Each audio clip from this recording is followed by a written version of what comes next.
I'm done with Joel Embiid. The MVP of the NBA was announced yesterday, and it was won by Nikola Jokic. Where would you say the process is right now? I don't give a damn about the process. The guy has never been able to stay healthy, not since the end of his college career. Is this the dagger?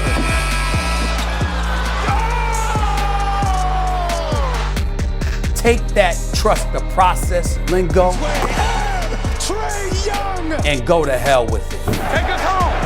Take us home, man! Heat win, Sixers going home, they're eliminated.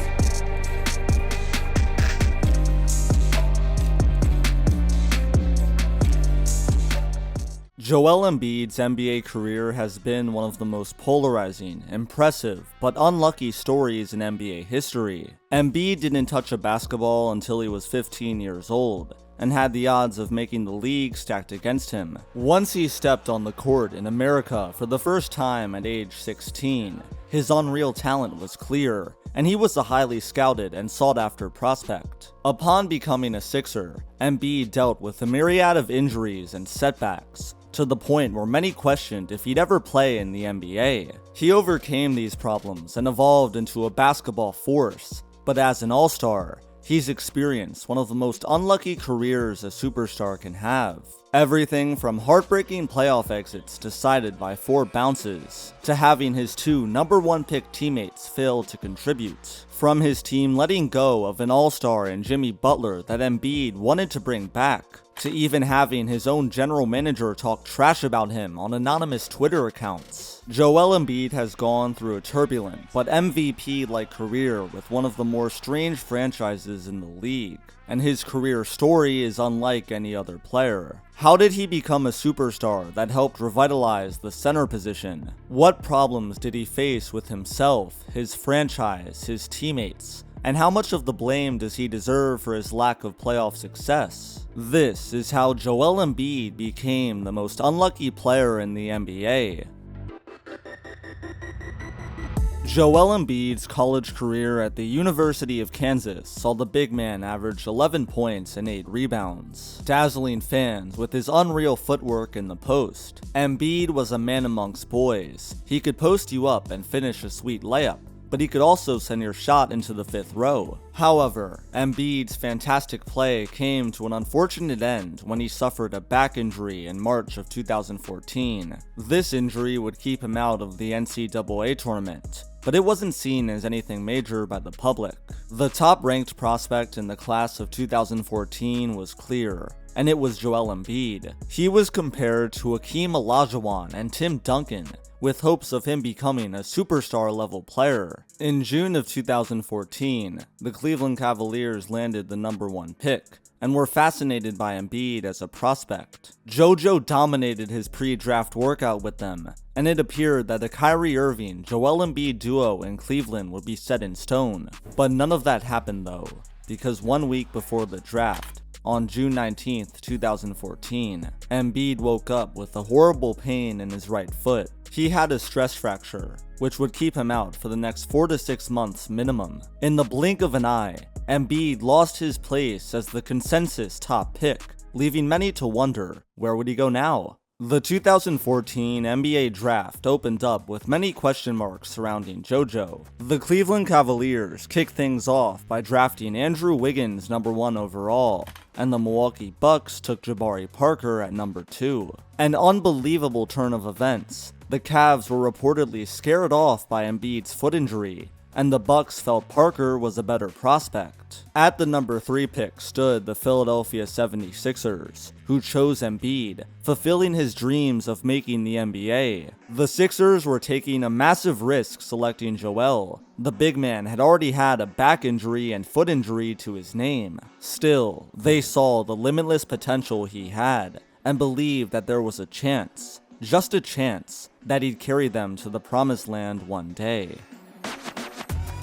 This foot injury forced Embiid to not only miss the first season of his career, but year 2 as well. He was drafted in 2014, and didn't step foot on the court until October 2016. During this 2-year period, it was a difficult time physically for Embiid. He suffered setback after setback, but still, the big kept pushing. He was often compared to Greg Oden, a former #1 pick and center in 2007 who could never reach his potential due to lower body injuries. Embiid refused to go down this path and tirelessly worked, hoping to see the light at the end of the tunnel. He was a mystery, a polarizing figure with much hype and plenty of doubt, and now he was here. Joel Embiid's moment of return came on October 26, 2016 against the OKC Thunder, where he scored 20 points with 7 rebounds and 2 blocks. The process was unleashed. He was finally on the floor, and now that he had made it there, he wasn't going anywhere.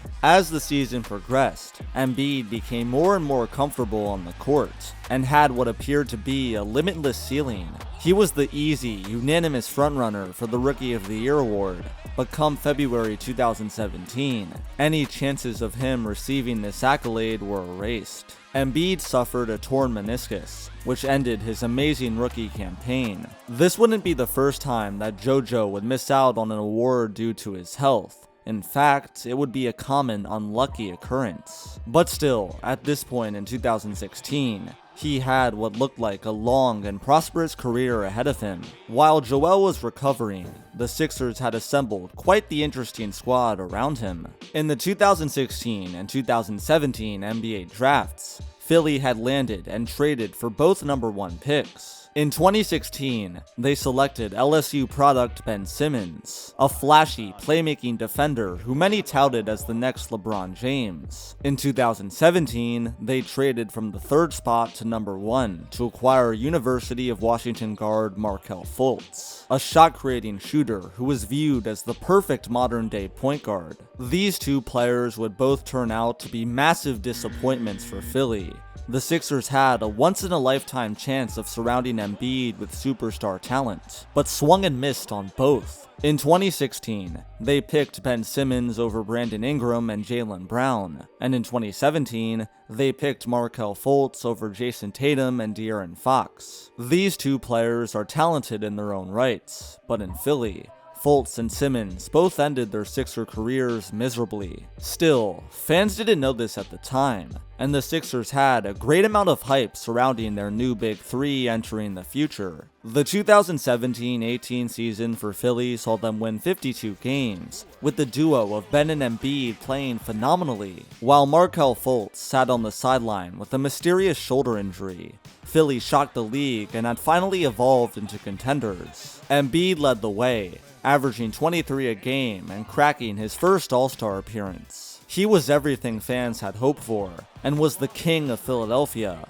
But more unluckiness came his way in March of 2018. In a game against the New York Knicks, Embiid collided with Fultz and suffered an orbital bone injury and a concussion as a result of this. This injury ended his regular season and forced him to wear a mask throughout the 2018 playoffs. He had been healthy throughout the entire year, and just as the criticism calling him injury-prone was beginning to fade away, this unfortunate, unlucky collision had him needing surgery. From 2018 to 2022, Embiid would only be fully healthy in 1 out of the 5 postseason runs he'd embark on, which makes it difficult to evaluate him as a playoff performer. Embiid returned in Game 3 of the 2018 playoffs against Miami, and in this Round 1 series, averaged 18 and 10. It was obvious that he was not 100%. His coordination was off, his peripheral vision was blocked, and he was visibly uncomfortable wearing the mask, which in turn affected his game.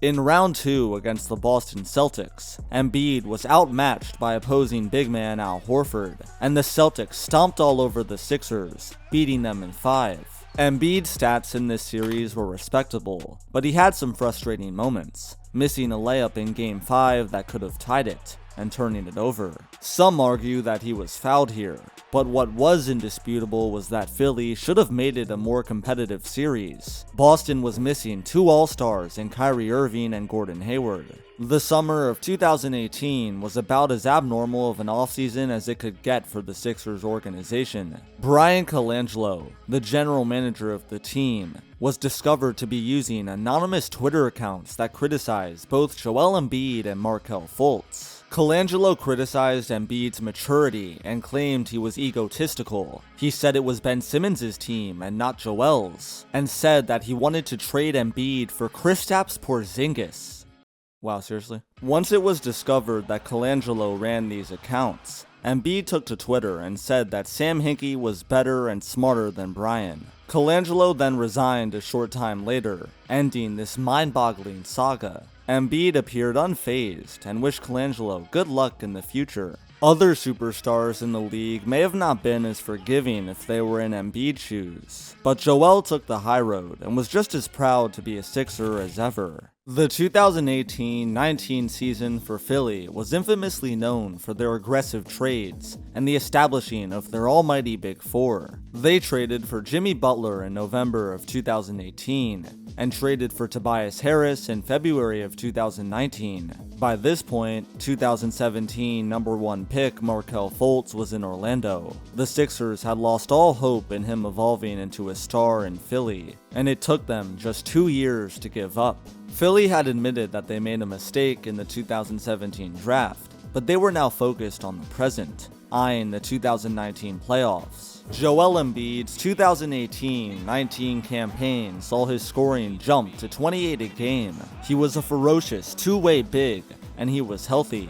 Well, that was up until February 2019, where Embiid missed a handful of games in the second half of the season due to knee tendinitis. This injury wouldn't go away anytime soon, and Embiid, for the second straight year, would enter the playoffs not 100% health-wise. These health issues not only sidelined him, but took him out of the running for first-team All-NBA. Nikola Jokic won the honors instead for his fantastic play. Yet another award lost for Embiid due to injury. When he was on the court though, Embiid stole the show, finishing 7th in MVP voting and 4th in Defensive Player of the Year voting. He and newly acquired star Jimmy Butler grew a strong friendship on the court. Both had similar winning-focused mentalities and were hungry to bring a ring to Philadelphia. The 2019 playoffs were one of Philly's greatest chances at bringing home a ring, but Embiid couldn't contribute to his fullest strength due to this knee tendinitis injury. Philly advanced to round 2 for the second straight year,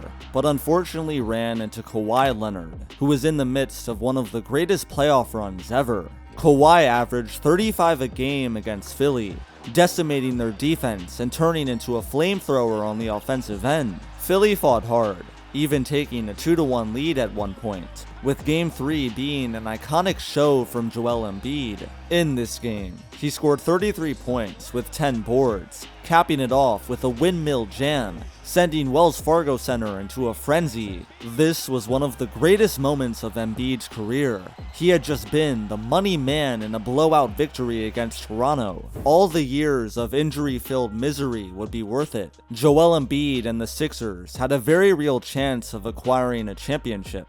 Unfortunately, the fun came to an end quite quickly for the big fella. Before Game 4 of the Raptors series, it was reported that Embiid was throwing up all night and had tons of stomach issues. Not only was his knee a problem, but his stomach gave him troubles too. In perhaps the most important series of his career, Joel was reminded once again that his health called all the shots, and he was hampered by this. Philly lost in 7, with Kawhi Leonard nailing an iconic, off-balance, rim-juggling shot, one of the most unreal game winners ever. Embiid was left emotional after this loss. His chance at a ring was shut down in heartbreaking fashion, and the misery was only just beginning for Philly. Fast forward to 15 months after this game winner, and the Sixers were a train wreck. Many believe this Kawhi shot would have motivated Embiid to step up his game, but instead, he regressed. He went from 27 points per game the prior year to 23, with many beginning to wonder if he would ever take that next step into a superstar caliber player. He was often out-dueled by fellow stars Giannis Antetokounmpo, with former players like Shaq calling Embiid soft on national television. Embiid is playing SOF capital T, and right here on the other end, he's not playing with force. He's looking for the foul. He has a little band-aid on his little hand. He wants the ref to call it foul. Joel had questions surrounding his attitude, his mindset, his health. and the roster around him was horrible. Philly let Jimmy Butler go and brought in Josh Richardson and Al Horford, two non-shooters who fit terribly around Embiid. The Sixers' cap space was severely limited too, thanks to a vastly overpaid 5-year, $180 million deal they gave to Tobias Harris. Philly had not only built perhaps the worst possible team fit-wise around Embiid, they had not only squandered their salary space for Al Horford and Tobias Harris, but they had also let Jimmy Butler, a certified winner and JoJo's best friend, go to Miami, and he was now on a one-way trip to the NBA Finals. Embiid was vocal about wanting Butler back, but the Sixers ignored him,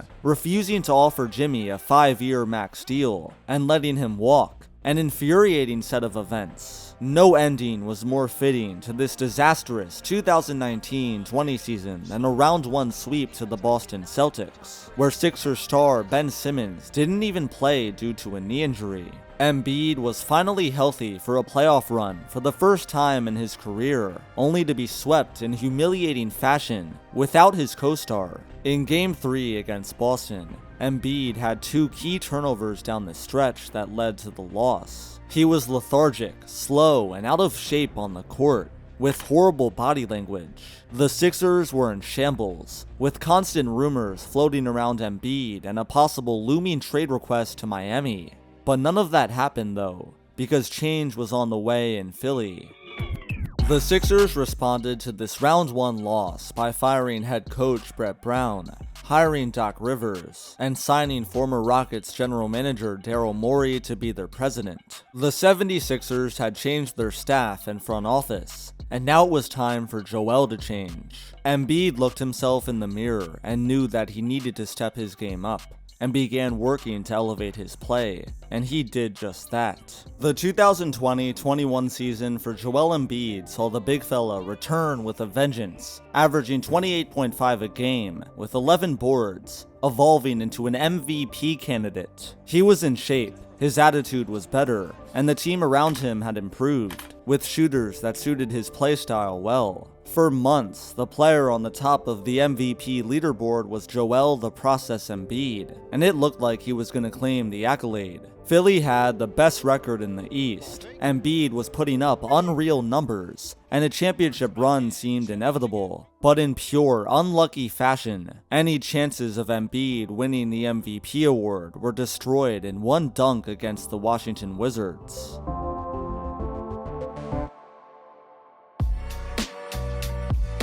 On March 12, 2021, Embiid threw down an impressive slam, but landed awkwardly, writhing in pain on the floor. This looked like it could have been a devastating knee injury that would sideline the big man for the remainder of the season, but thankfully, it was just a knee hyperextension. Nothing that would affect his long-term health, but still. This injury took Embiid's place at the top of the MVP leaderboard and crushed it. He missed too many games to win the award. Yet another example of Joel Embiid losing career accolades due to injury. A common, unlucky pattern throughout his career.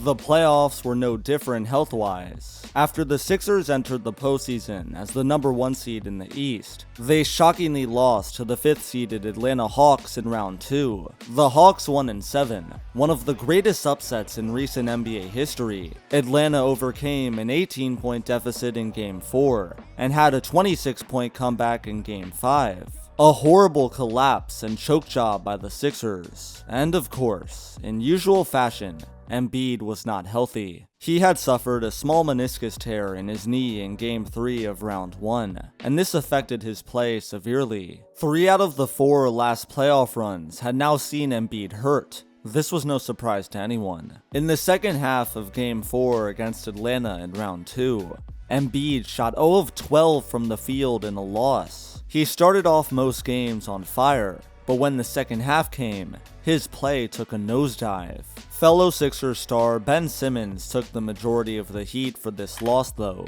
Simmons had shot putrid percentages from the free throw line and wasn't aggressive shooting the ball. In the post-game press conference of Game 7, Embiid claimed the turning point was when Ben infamously passed up an open layup in the fourth quarter. Some claim Embiid threw Simmons under the bus, Others said he was just being honest. Regardless, the 2020-21 season came to an end with the Sixers being the laughingstock of the league. The 2021-22 season for the Sixers saw Ben Simmons hold out due to frustrations towards the team, and Philly was in a heap of trouble. Without their second star, the Sixers could have easily fallen to the bottom of the league, but Embiid was determined to keep them afloat. He averaged 30 in December of 2021 and 34 in January of 2022. Philly rose to the top of the Eastern Conference in stunning fashion, with Embiid's game looking even better than the past.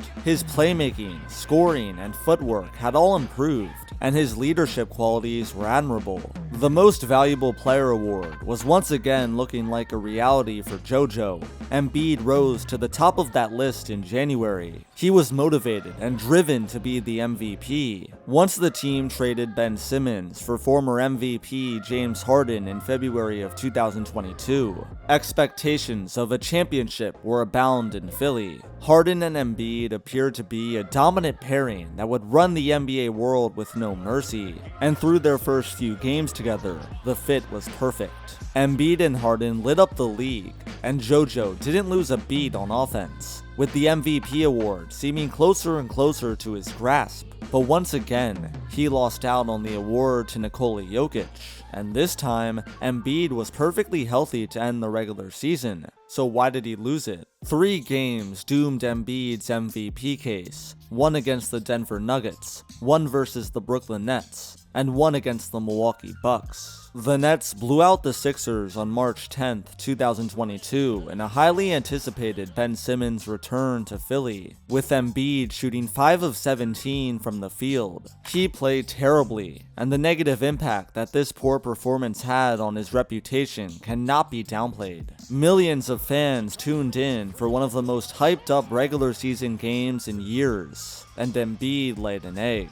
Against Denver on March 14th, Nikola Jokic and Joel Embiid faced off, with Jokic being victorious. Embiid played just as well as the Joker did, but the W column showed Denver, and this win gave more votes to Jokic.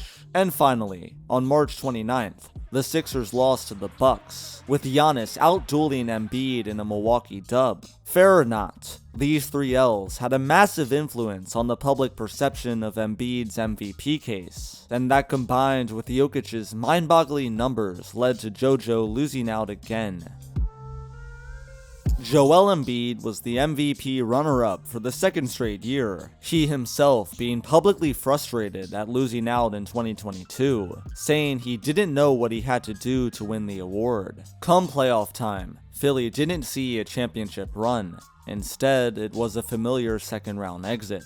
In the beginning, though, Philly was on a roll, beating the Toronto Raptors in 6, with Joel Embiid playing incredible basketball. In Game 3 against Toronto, he had what was his most iconic playoff moment at the time, nailing a catch-and-shoot 3 that all but sealed the series victory for Philly. The Sixers ultimately won in 6, a respectable win against a talented Raptors team, but this fun didn't come without injury. Joel Embiid injured both his right thumb and orbital bone in this series, with the orbital bone injury coming on a Pascal Siakam elbow to the face. Injury prone or not, this moment was pure unluckiness for Embiid. He was in the wrong place at the wrong time, and it essentially ended Philly's season. JoJo missed the first 2 games of the round 2 series against the Miami Heat thanks to this eye injury, and the Heat wasted no time, eliminating Philly in 6. Embiid returned in Game 3, and Philly even tied the series at 2,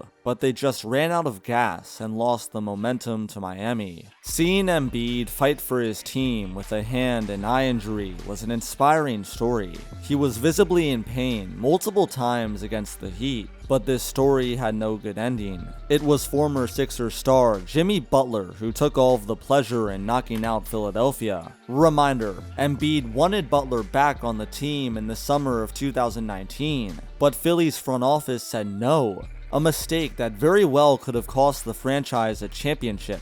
After the Heat officially eliminated the Sixers in Philadelphia in Game 6, Jimmy Butler walked off the court and into the locker room, yelling, "Tobias Harris over me? in reference to the Sixers choosing to give a max contract to Tobias instead of Jimmy. The Sixers had lost in round 2 again, in an injury-filled mess that saw the beloved star of the past kick Philly to the ground. Joel Embiid's long quest for an Eastern Conference Finals appearance has yet to be achieved, with each season from the big man producing a roller coaster of emotions. The odds of him overcoming his initial injuries that he suffered in the beginning of his career were low, but JoJo defied all odds and became a superstar. This high of NBA stardom didn't come without its fair share of lows though, and Embiid has experienced quite the lows. The draftings of Ben Simmons and Markelle Fultz turned out to be colossal failures, but that wasn't all. Philly's general manager Brian Colangelo had resented Embiid behind the scenes for years, all the way until his anonymous Twitter account was exposed. But Embiid, upon finding this information,